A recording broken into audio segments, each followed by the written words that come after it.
Thank you all very much. It's great to be here back. It's a brief introduction for the mayor, who I've known for a long time. Let me get my technology. It's amazing.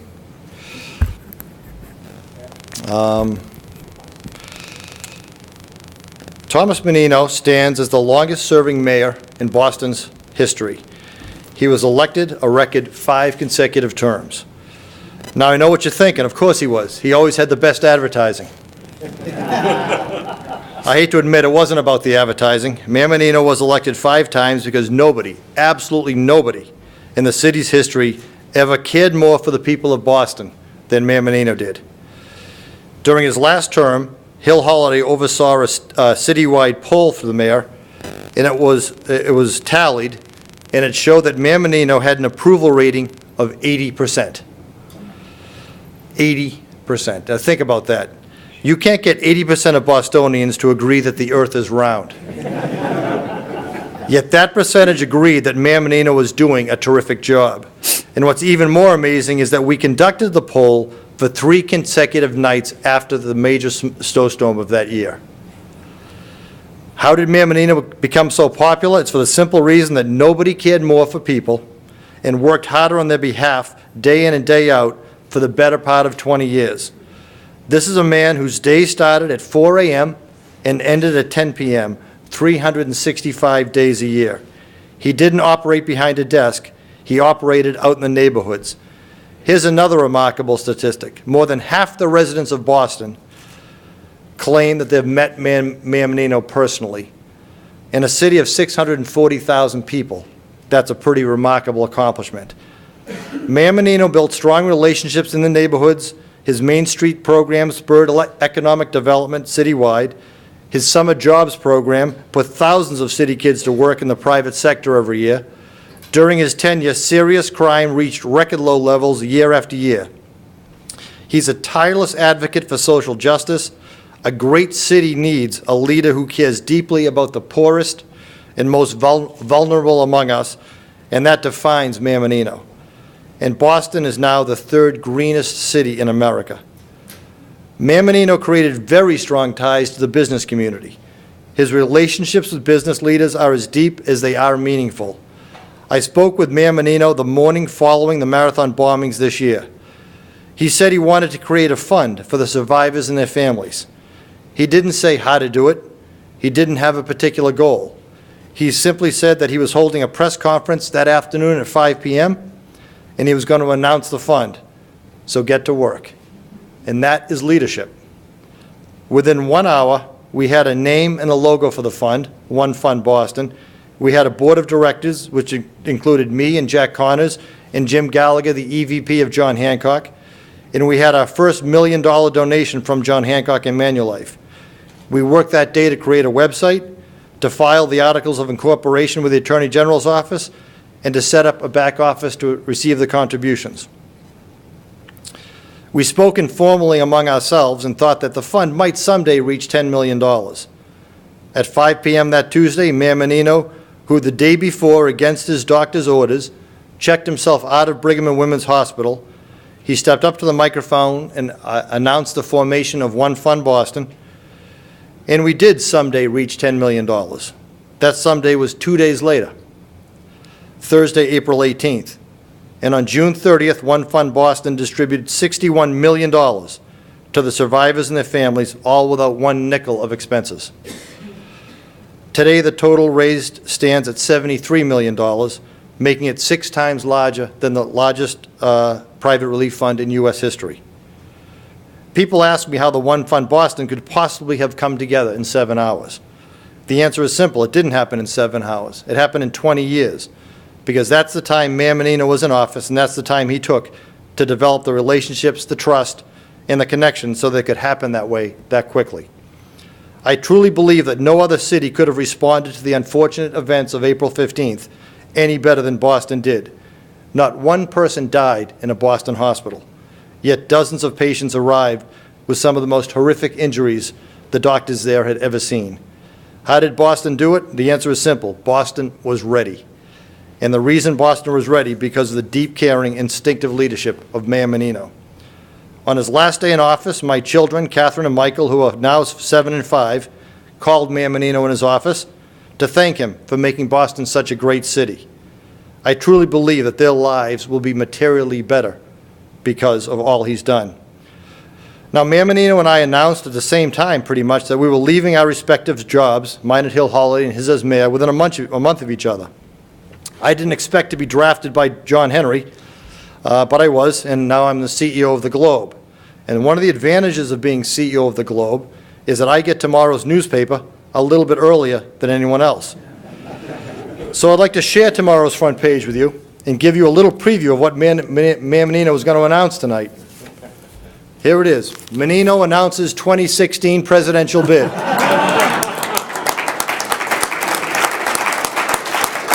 Here we go, Mayor. Get ready for it. And you know, the best part of it, he's running as a Republican.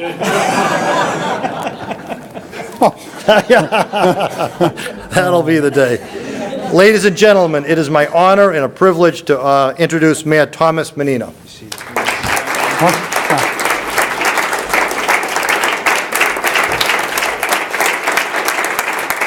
Hey, rascal. I'll save it for you.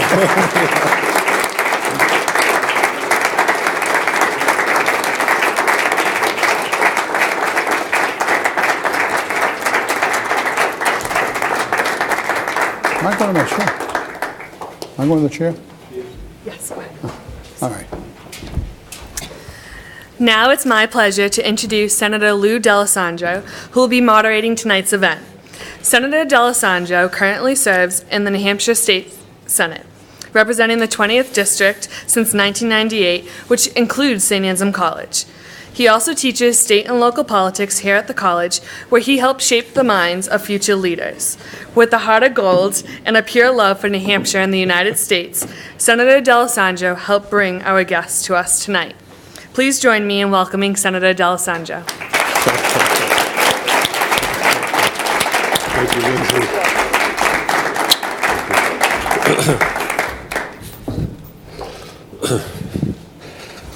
Well, thank you very much. Great to see everybody here, and we're honored. We are truly honored to have the Mayor for Life, Tom Menino, with us. No one, I think, has done more for a city than Mayor Menino, and truly the great example of it is what he's left behind. So we're going to start tonight's conversation out with a few questions of the mayor. We'll talk to the mayor about civic engagement and civic responsibility. And Mayor, your attitude towards civic engagement and civic responsibility. First of all, Sheehan, you're in big trouble. You are big trouble. But thank you for those words, Mike. Civic engagement, how does it happen? And how do you get involved? You know, civic engagement comes in many different ways. Politically, the neighborhoods, on issues that you care about. And, you know, I was meeting with some of the students earlier, not just about politics, about how you make a difference in some environmental group that's out there who wants to make changes. And that's important. You want to be involved in a housing issue or educational issues. You can make a difference. You should be making a difference. Because today, what's happening in our business is there's no bench strength. There's no young people coming to the business. This is a great business. No matter what you read in the media and all that stuff, it's good because we make a difference in people's lives every day.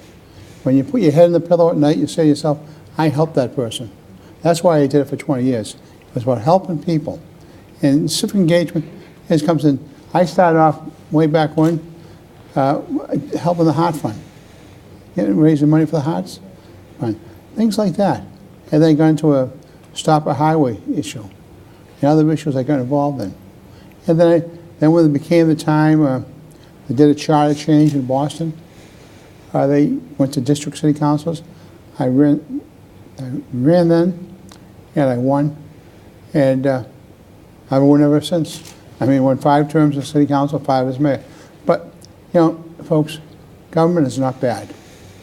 Government is not bad. Government is what we need. People involved, real people involved. And drive out some of the special interests that we have there. We're driving us in the wrong direction. You know, the young people here, you have the enthusiasm, you have the vitality, you can do it. And that's what's important. You know, all of us. I mean, we can't let certain special interest groups change this world of ours, change our country. Because we can't go backwards, we're going to go forwards. I really believe in that. And we got to stop all this negativism and go forward with some good things happening. People have to learn how to work together. That's an important factor. We don't, you know, question asked me earlier today, what Democrats, Republicans? There's no Democrats, Republicans anymore. They're all the same, really. They may have different issues they agree with, and when some have R behind the name, some have D. They're all basically the same. So, you know, they have to learn how to work together. Washington has to learn the business of compromise. Mayor, these young people that are here, that are college students, what's your words of wisdom to them about politics and about how they become involved in politics? What's that first step? First of all, go to school, get a degree. If it fails, then you would get a job. Education is the most important thing. I was a late bloomer in school. I did some things I shouldn't have done.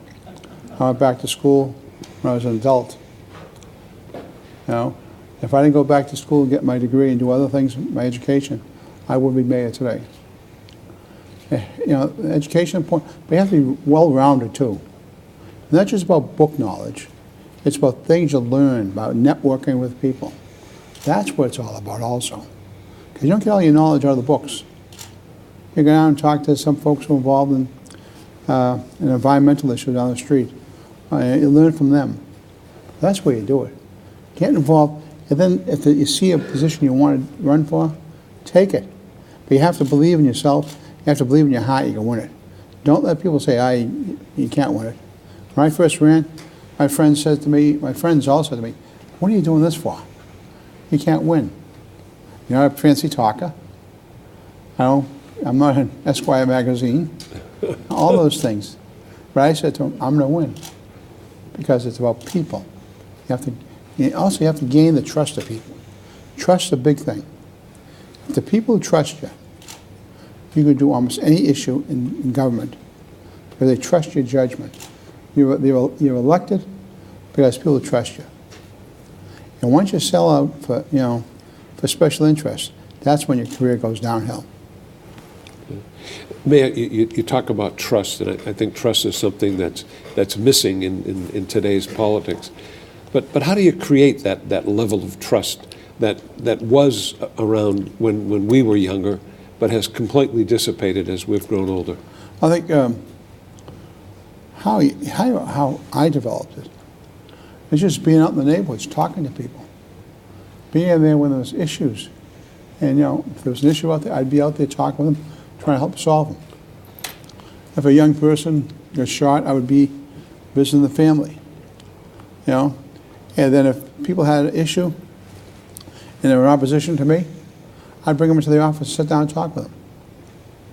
And, they didn't agree with me, but they felt better about it because they were willing to sit down with them.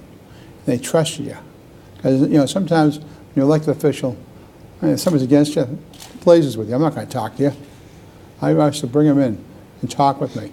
And so I could get their ideas and make them understand that I was open-minded about maybe their ideas might change my idea. But, sometimes you did, sometimes you didn't. Harvard was doing something once, and they had a big neighborhood meeting, and my staff said, we'll never get it resolved. So I said, bring me the ringleaders to my office. I brought the ringleaders to my office. We sat down for 2 hours. We worked out a compromise. And then there was another issue. The same folks who were against us then just called me up and said, Mayor, because you live with us, you worked with us, we're going to trust you in the next one. But trust is a big thing. People have to trust you as an elected official. Mayor, talk about how you brought people together in terms of compromise. We find that in today's politics, compromise doesn't exist. You're either at one pole or the other, and that's been the thing that has really put our government at a standstill. How did you do it? 21 years, great things for the city, buildings, neighborhoods and so forth. How did you get that compromise? How did you bring them together? Well, because we had a benevolent dictatorship, that's how we did it.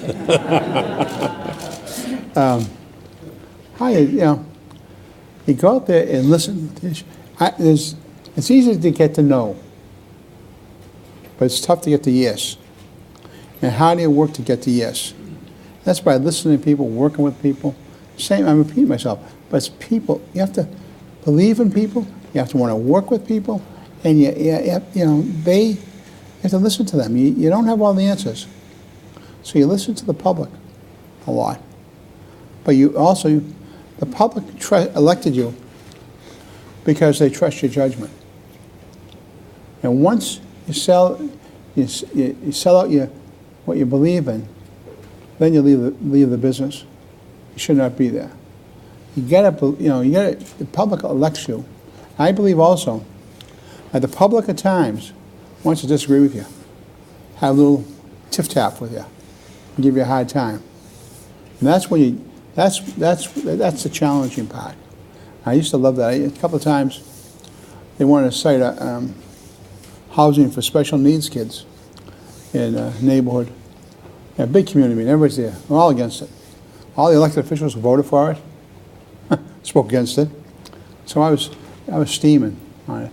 So I was the last speaker. And I get up there, I had a long speech to everyone. A woman says to me, we elected you. You got to be against this. And I says to her, lady, I never use that word, lady. I said, lady, you want that? Put a computer in your office. I'm for the project. And, just shut her right down, shut the crowd down. Sometimes when you have these issues out there, it's mob rule. Everybody's afraid to speak up. Somebody follows everybody. And I just say, in the years that I've been mayor, for 20 years, I've had some tough issues that I dealt with. I dealt with the South Boston Parade, when I wouldn't march in it because the gays were banned from the parade. Everybody says, I'd lose politically. And when you're a mayor, when you're elected official, you don't represent a special interest. You represent all the people. So you have to stand up for all the people at the time. And it was difficult, but I was tell you a story is that the parade was on Sunday. The big banquet was on Friday night. I went right to the banquet. All these people, for the parade, I was the only one against it, just to take their heat and show them that I was afraid of them. You got to stand up for what you believe in. In school, in life, that builds your character. You stand up what you believe in. Don't be mamby-pamby. It's easy to be that. It's easy to be wishy-washy. Stand up. And people respect you more for that. Mayor, before we came here, we talked about education and how strongly you felt about what happened to education in the Boston public schools, and that education is really the cornerstone. Comment on the difficulties that you went through in the Boston schools to get them to where they are today. I took over a school system that 20 years ago, which we didn't have parents wouldn't send the kids to the Boston public schools. I couldn't get teachers to teach in the schools. Well, today it's a little different because we're over-enrolled in a lot of our schools. We had 3,000 teachers apply for 300 jobs. Our test scores are up. More kids going on graduation. Our dropout rate was 20%. Now we're down to 5% in Boston. How do we do it? We gave principals more power, and that was against the union. The union, issue we have in Boston, we have a tough union. They don't want any changes. They want the thing to stay the same, stay the same. What we wanted and we got, for principals, they have the opportunity to pick the teachers who would teach in the class. The other way, you just pick them out, pick anybody out. You have a math teacher teaching English. That doesn't work, So we did those things, and we put a lot of discipline into the schools. We opened up some special schools for newcomers who came to Boston from other countries to help them start their careers, education in Boston. But I stayed focused on it. See, in Boston, we have an appointed school committee. I appoint them. And I'll tell you, that's a political thing. Of all the school committee members I know, I appointed in the years, I probably knew 2 of them before I started the process. Because I'm sincere about it. It's the most important thing we do is educate our children. If we educate our children, we have a great future. I promise we're not putting enough emphasis. We're not, you know, my battle in Boston was always to try to get longer school days. I couldn't do it really because I couldn't get the union to give it to me for nothing. They wanted a lot of money for it. I wasn't willing to pay it. You know, flexibility in the programming, we got some of that too. But and we were the first urban school system in America to be completely wired for the internet. You know, and I think when I started, we had 1 for every 75 students a computer. Now we have a much higher ratio now than then. So just improve the process. Kids had books in the classroom. Before, they had no books. It was all political. I took the politics out of it because politics doesn't belong in the schools. That's why I believe appointed school committees work. Because when you have elected school committees, what happens is they kowtow to the teachers' union, the custodians' union, this union, that. You have to raise campaign funds. And, you know, when you're appointed, you don't have to raise anything. You're there. You're not going to run for office. And it works much better for us. But and we have a very diverse, 85% of our kids are minorities in Boston. But what's happened in the last couple of years, more and more white families are moving in and fighting for those seats in Boston because they see the improvements. I'll challenge my K-8s against any schools around. It's the middle school. In the middle school, we have the little problems, 6th, 7th, 8th grade. But high schools are doing well. But we've come a long way. We're not perfect. And, you know, it's a good, cheap political shot to take a shot at schools. It's a real good, cheap shot because you'll always make headlines with it. Always make headlines with taking shots at schools and kids. Mayor, as you think about the 20 years that you were in office, tell us what it was like when you started and moved through term after term, and the evolution that took place in Tom Menino as the mayor of Boston and as really mayor for life of Boston.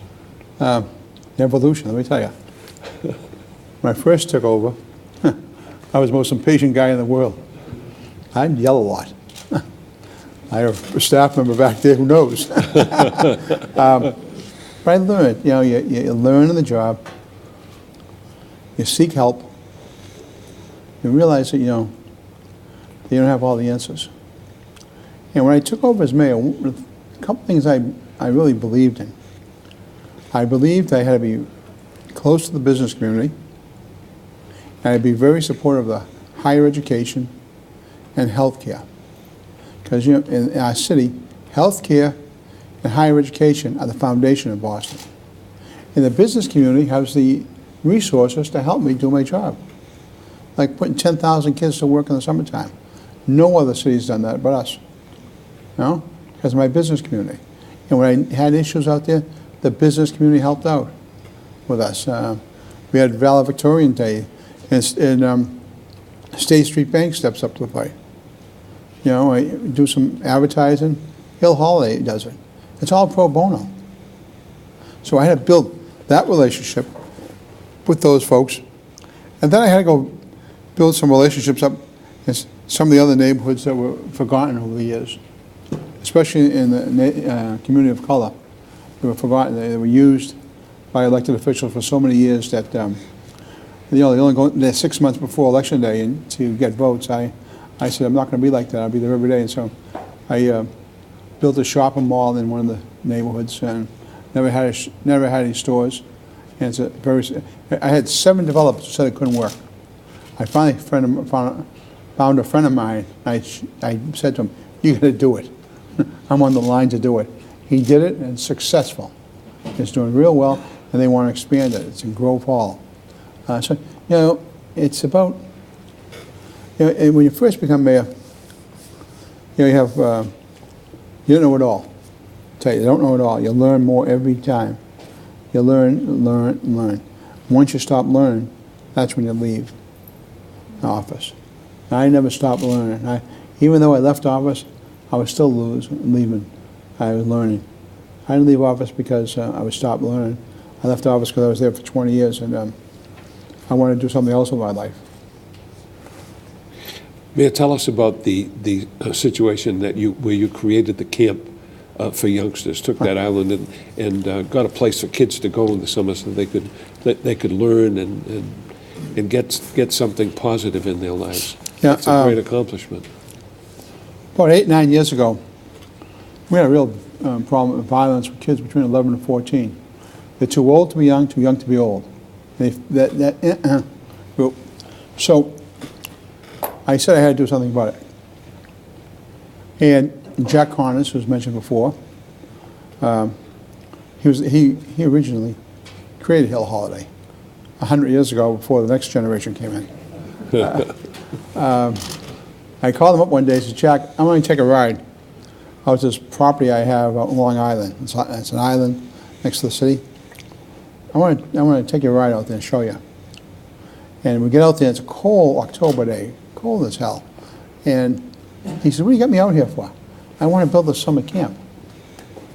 And he says to me, what do you know about summer camp? I don't know nothing. He says, I don't know anything either. But we're going to build one, right? He says, I don't know about this one. And so he came back with a couple of days later. He says, okay, we'll do it together. And we built this camp out there for 400 kids in July, 400 kids in August. No public money at all. We have a fundraiser every year. We raise a considerable amount of money, the largest fundraiser in the city. We have a Boys and Girls Club run it. We have tutoring programs. We have athletic programs. We take some of the toughest kids in the city into this camp. Let me tell you, in 8 years, we haven't had a shooting, a stabbing, a fight. He took the kids out of their element and get them to work with other kids. And these are kids from all over the city. All over the city. And we track these kids all year round. So it's not just July and August. We track them all year round with us. And then last year we gave out 20 scholarships to college for some of the kids. And we have these kids grow up to be, training, counselors in training, then counselors, and other things. But one of the other stories about that, I had a friend of mine who has a foundation. I don't have many friends who have money, but this one had. So we try to teach these, teach kids how to swim in the ocean. Almost impossible. And so at the end of the summer, I said, we got to build a swimming pool. And Jack says, how are we going to do that? I says, we'll figure it out. I went to a friend of mine who has a family foundation. I sat down with the family, having dinner, and I says, wait a minute now, before you eat, I have a question to ask you. I need $1 million. Boom. And I said, what do you need $1 million? What do you need $1 million for? I said, I got to build an Olympic-sized swimming pool for these kids. And we did. So we taught the kids how to. The other thing is, these kids are a mile away from the ocean. These kids. 60% of them never were in the ocean swimming. 50% of the kids never rode a bike. So I bought 20 bikes and let them learn how to ride a bike. Now, we gave them breakfast, we gave them lunch, we gave them dinner, and it cost you $5. If they didn't have the $5, that's a big fight I had with Jack. He didn't want to charge them anything. I wanted to charge them $5. Just to have to charge. But nobody paid it. I don't think I got $20 on it. But I had the $5 charge. It works out well, this camp, and I'm so proud of it. It's one of the things that we did real well. Well, these kids are better for it. right, of course. And ma'am, what's the future? What's the future for Tom Menino? You're at Boston University now. You're an academic, and the halls of academia have welcomed you. How about that? All right, all the folks from the academia, close your ears, I'll tell you. It's a wonderful place to be. Going from a crisis situation to a different situation where everybody said, nice and slow, we get it done, we'll have meetings, we'll convene people. It's, but it's, I tell you, over at Boston University, I've been there for 3 weeks now. We have some great people over there doing some great work. And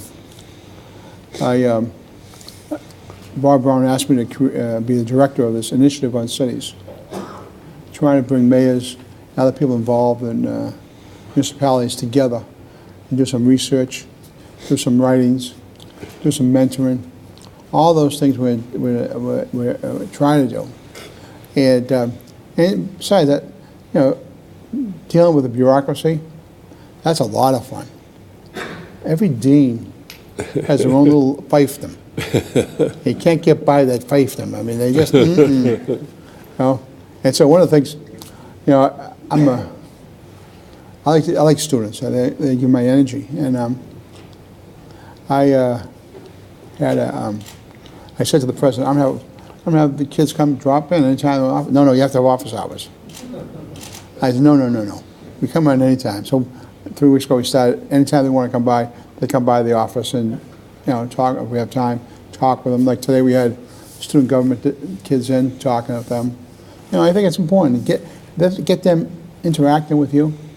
They know what's going on out there. They know what the future holds, what they'd like to see happen. And that's important, that you get them engaged in the university, get them engaged in something. But I just tell you, it's a real different life.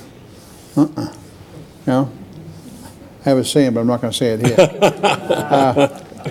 I'll get myself in trouble with the media here. But I'm having fun at it.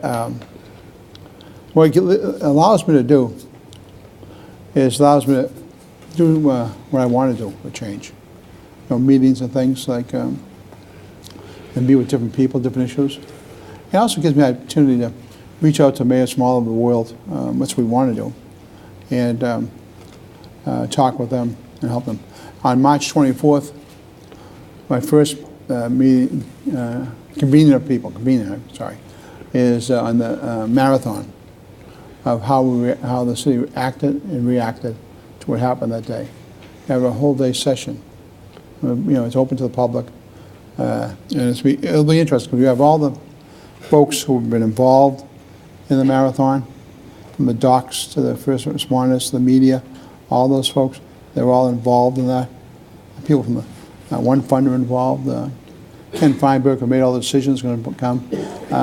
So it's going to be a very interesting day, I believe, that to understand the whole situation of what happened after the bombing and days forward. And we're still dealing with these folks. We're not going to let them go. I've had 3 dinners for these folks, survivors, and we don't let the press in. The press is bad because they want the folks to be able to talk amongst themselves and be honest with each other. You know, people ask, how come different questions about what happened and things like that. Well, that's fantastic, Mayor, really. An unbelievable event, and what Boston did was remarkable. I don't think there's any question about that. One of these days, Mayor, we'll have you back and you'll tell us the difference between politics and academics. Give us a real critique of that. And I'll be very interested to catch that one. Well, leave the president out. President, leave, please.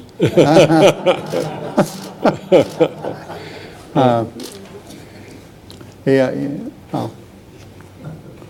That's different. I mean, there's so many people in charge of something. I remember so many people in charge of something. And so many people have global projects. There's more global projects in there than I ever met in my whole life. No? And what are we getting at? Yeah, no. I'll get fired before I get my first paycheck. No? But it's Bob Brown's been very good to me, and I look forward to doing some good things at the university, and it's a fun life. It's a fun life. Mayor, will you take some questions from the audience? No. Okay, sure. Okay. Just step up to the microphone. The microphone is right over here. It's on my left. And address your questions to the most honorable mayor. Don't be bashful. Yeah. It's always tough to get the first one. Tick, tick, tick, Tick, tick, tick. Right, right. Hi, get up there. We had, there's Yeah, an excellent student. He has some planted questions here, I know. Hi, my name's Stephen Bowen. I'm a senior here. I just want to know, is there a story behind the cane? I love the Louisville Slugger. Is there a story behind that? Kane? Yeah. No, the only, not really. I was hospitalized for a long while last year, and my legs haven't responded as they should have, and they're getting stronger every day. But I have to use a cane. And so I was using one of those black hospital canes, ugliest things in the world. And so there's a little nonprofit in the city of Boston, Love and Spoonfuls, which takes food and just from restaurants and places like that, distribute it to shelters. I helped start that thing several years ago. So I was at the fundraiser doing some things there, trying to raise some money. And this couple who go to all the Red Sox games, they travel with the Red Sox, they're fanatics about baseball.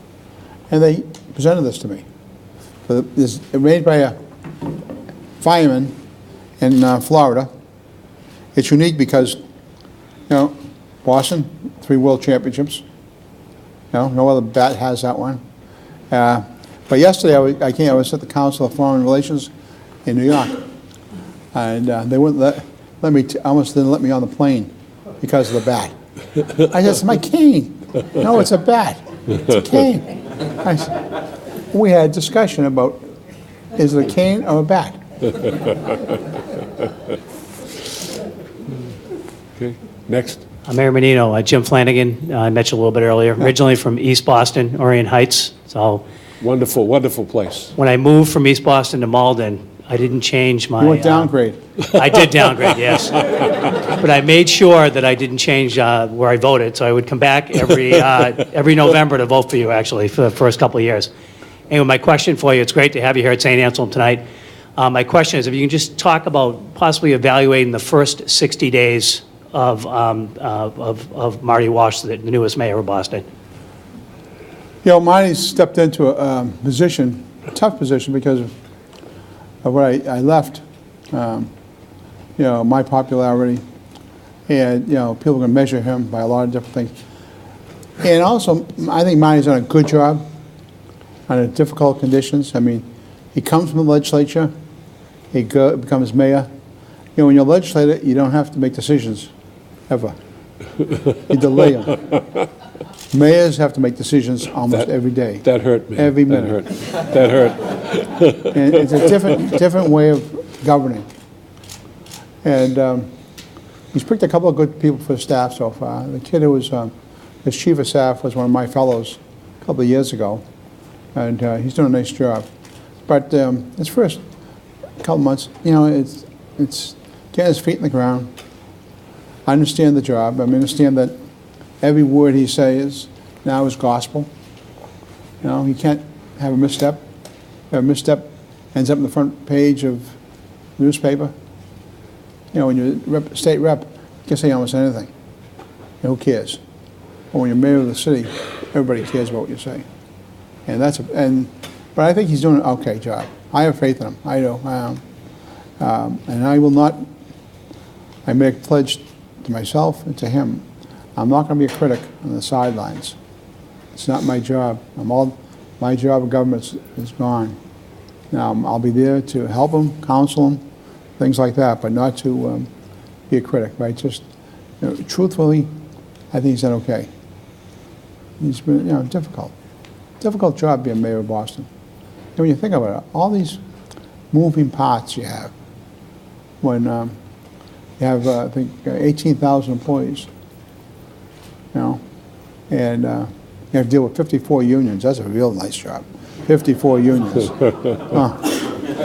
I love that part. That was the best part of my job. They gave me, and that's that's his biggest problem. His biggest problem is deal with the fire union and the teachers union, because the city council, as I was leaving, gave the police 25.6% increase. Who gets it? Anybody here get a 25% increase? Nobody does. So what happens, that gets compounded, then the fire wants that. A little more, because this issue of parity a little bit, then the teachers want that, right? If you figure it all out, it's about a $180 million problem. Where do you find $180 million? I left them with a $200 million free cash pool. I started with $28 million deficit. I left with 200, and that's gonna be the biggest challenge is the unions. Guy? Mr. Mayor, thank you again for coming this evening. My name is John Pearson, and I'm a senior politics major here at St. A's. I suppose my question for you is, you talked a lot about compromise and the importance of not, giving into special interests. And so I suppose my question is, was there a time where you had to compromise to get something that you wanted done in terms of a policy or program, where the trade-off may have been worth it to an opponent of yours, but in the long run it paid off? Or maybe can you, illustrate an example of that where you maybe had to compromise in the short term to get somewhere later on, because we do know that a great deal of politics is like that. So if you had a insight that you'd like to share, I think that'd be great for the students. Thank you. Thank you. Oh, yeah, several occasions we did have to compromise on some issues. Most of those issues came down to development, what was going to happen in the neighborhood, and work with the neighborhood. We had a compromise on the Harvard with their expansion plans, how we dealt with that, with the neighborhood and us. That was important.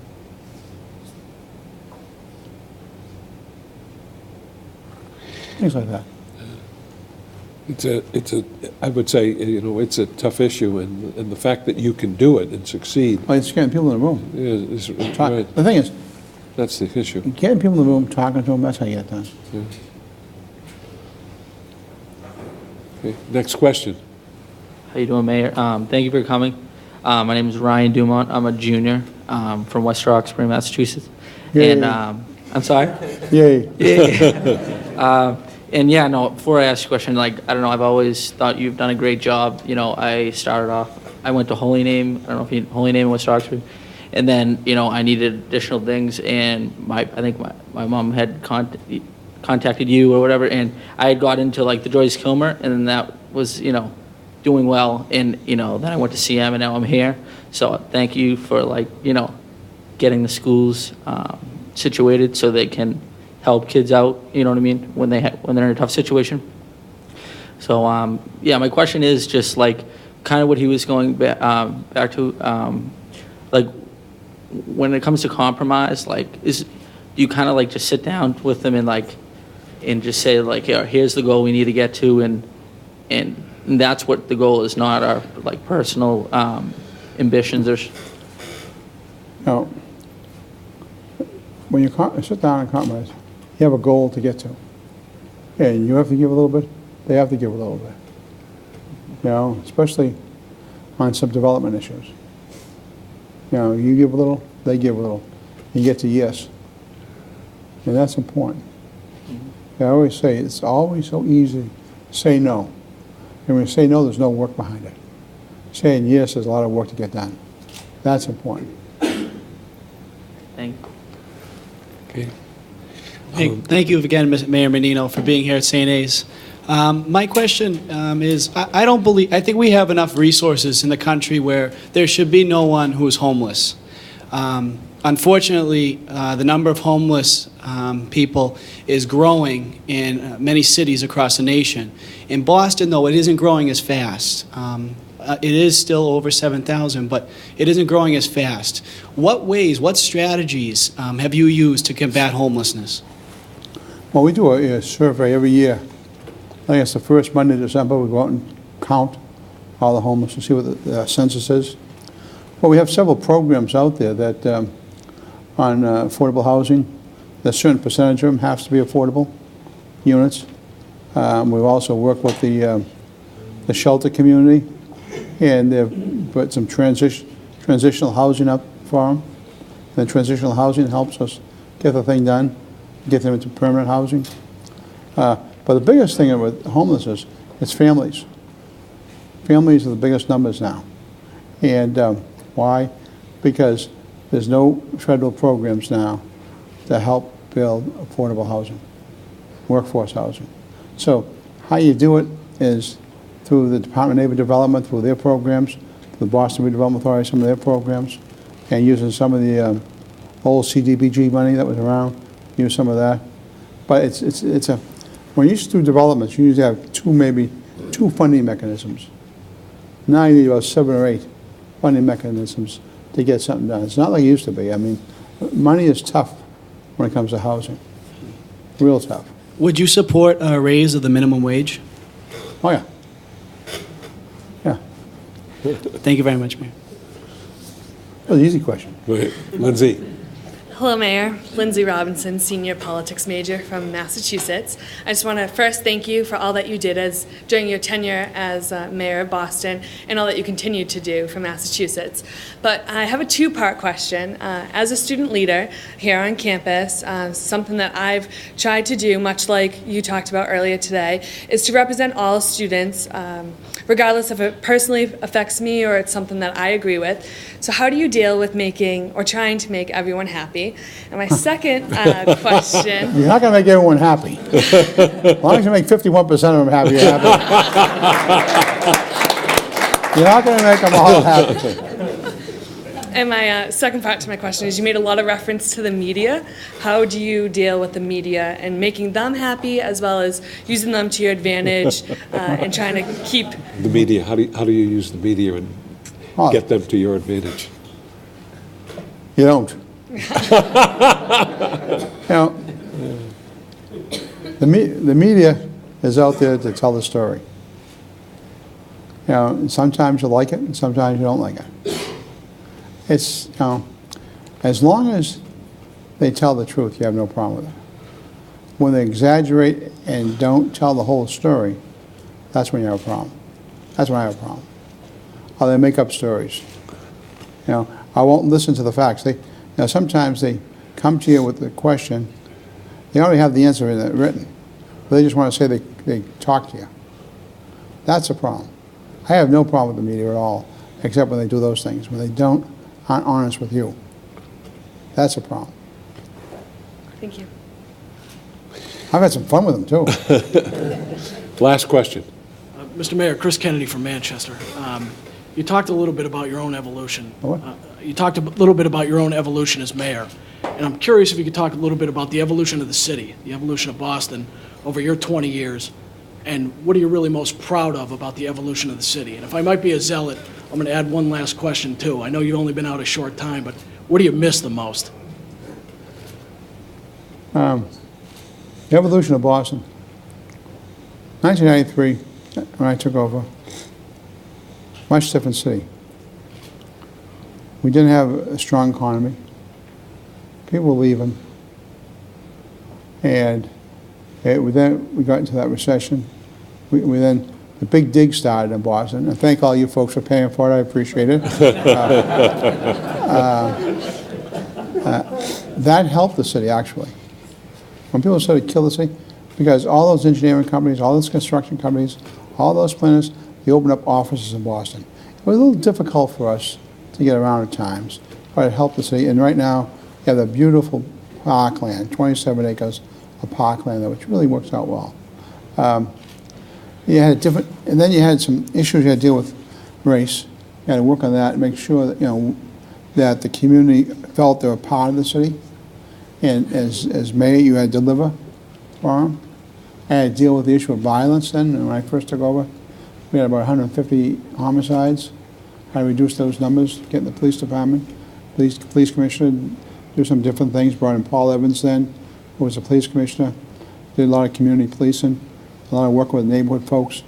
Then we had to find a new superintendent of schools. We brought Tom Pazan from Washington, who did a hell of a job for us for 10 years. He righted the boat and went forward. So you have to put all those little pieces in place and then you have to make sure you have financial stability in the city. That was important. I always go back to financial stability because if finances don't work, the city does not work. And a lot of people don't pay attention to that. So over the 20 years, You know, and today, if you look at Boston today, we're the most, city that, we have more people working in Boston than ever before in its history. You know, people are clamoring to open up a business in Boston today. They want to be here. Our school system's improved a lot. You know, some good things happening. But, so as I leave this job, I know Marnie will take it to the next step. And that's important. But, you know, the problem is, you know, during my 20 years, you saw less and less help from the state. The state, local aid came down, federal aid came down, and cities had to do it themselves, basically. We had to make some tough decisions, and we did. And one year, I had a tough budget year. I told my department heads, cut out some, you know, you have to cut a certain percentage. Of course, no department head wants to change anything. And so one of my department heads cut out 10 programs out of his budget, and nobody even squawked. Because you know sometimes we do in government, we just have a crisis, we put a program in place, next crisis, next crisis. You never look at the prices that are over and make it happen. Right. You know? So, and now we're a city that works. Right. And it works. It works. Mayor, I say to my class and I say to people I deal with, life's all about relationships. Good, strong relationships create good government, create good friends, and make things happen. You've created those relationships.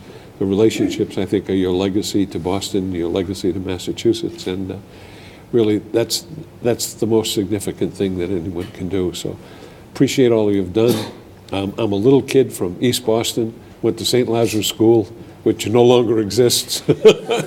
But thank you for everything, and thanks so much for coming to St. Anselm College. Thank you. Lou and I have walked many streets in Manchester in snow in the wintertime. Right. And got votes. Yeah, did we? Yeah, we did. I hope so. Right. But it's fun. Appreciate it. Thanks for having me. Seriously, it's been great. And thank all of you for attending. It was great to have you here, and the mayor will be here, so come up and say hello. And once again, thanks St. Anselm College. Mr. President, thank you, and thank everybody else. Thank you. Appreciate it. That's great.